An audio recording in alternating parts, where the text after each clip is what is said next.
again, this should be an understood fact. But again, as we look at, like, say, all those 14 titles Dr. Custer brings out, and you've got shepherd, and you've got overseer, you've got all these responsibilities.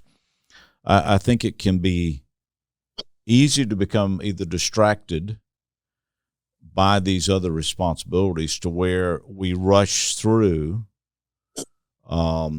determining these things. And by your exhortation, what you just said, I think what you're doing is encouraging us to slow down and keep it, and repetitively laboring, not only for this week, but laboring our hearts and then continually reading. Is that a fair way to summarize that?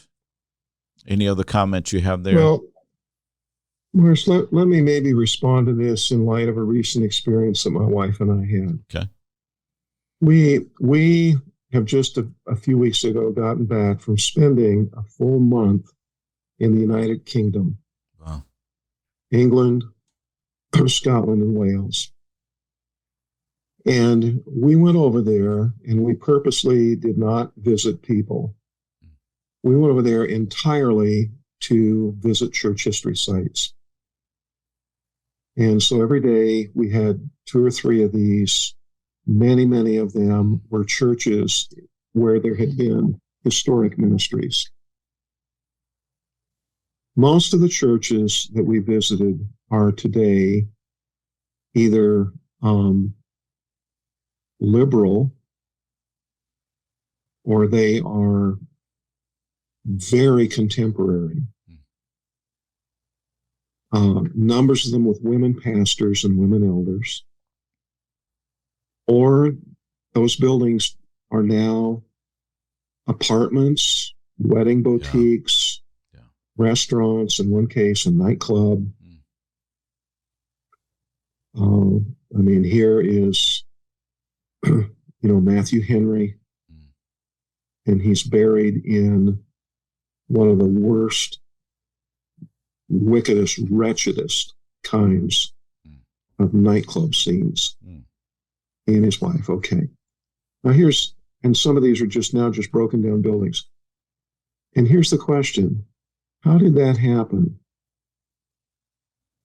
That did not happen because those pastors of those ministries over years weren't active enough, weren't programmatic enough, didn't come up with enough new initiatives for the congregations. Those churches fell into the hands of men who did not walk with God. They didn't bring to those pulpits what an Andrew Bonar did, or a Thomas Boston did, or what those early Welsh preachers did, a Daniel Rowland.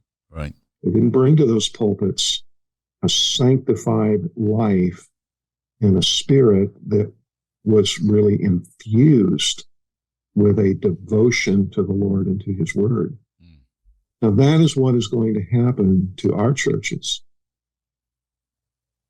Yeah. If we don't hold ourselves steadfastly to the simplicities that are non-negotiables to God, taking heed to myself and to my teaching is the center of everything.